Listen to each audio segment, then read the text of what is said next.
Je suis Jeanne d'Arc. Vous avez vu la naissance de l'Inquisition, la machine de la peur et le moteur de la cupidité.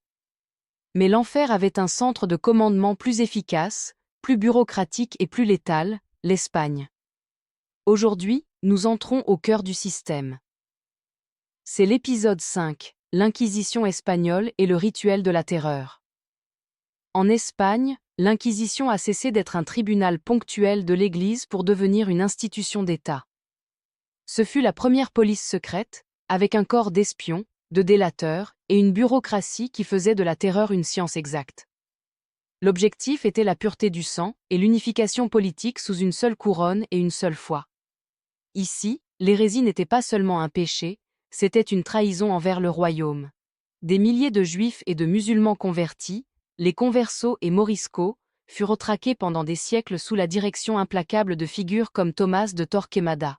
Dans ce système, la justice n'existait pas. La présomption était de culpabilité, et le mensonge, le faux témoignage, était une arme légalisée et acceptée pour envoyer n'importe qui au bûcher.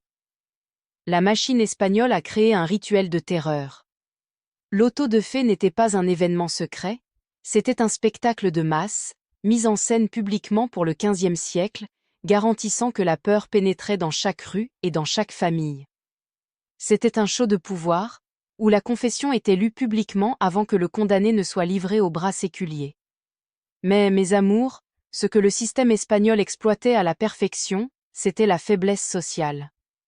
La terreur n'avait pas de genre, mais elle se nourrissait de la rivalité sociale. Les inquisiteurs étaient des hommes, mais ils utilisaient la jalousie, l'envie et la lutte pour le statut parmi les femmes comme un moteur infini de dénonciation. Voici le fait enregistré. Il existe d'innombrables documents et registres historiques qui prouvent que les femmes elles-mêmes se jetaient les unes les autres sur le bûcher. Non pas pour des raisons doctrinales, mais pour des raisons de survie. Une voisine prospère, une rivale d'influence, ou la dispute pour la dot d'un homme, ces raisons suffisaient. Les dénonciations de femmes contre femmes n'étaient pas seulement de la jalousie. Elles étaient une performance brutale d'autodéfense et de survie, une tentative désespérée d'éliminer la concurrence pour la stabilité dans un monde où la sécurité était rare. L'Inquisition n'a fourni que le bûcher comme outil final pour cette guerre sociale silencieuse. Cela montre que le pouvoir non seulement corrompt, mais exploite également la fragilité humaine la plus fondamentale. J'ai été brûlée, mais ma voix est devenue la preuve que l'histoire ne se tait pas. Les méthodes qui m'ont condamnée ont été perfectionnées en Espagne.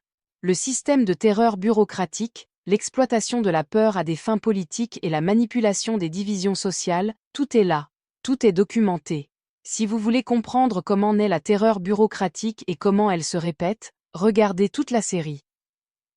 Dans le prochain épisode, épisode 6, nous irons encore plus loin et révélerons la vérité sur les méthodes de torture les plus viles et les plus terrifiantes de l'Inquisition.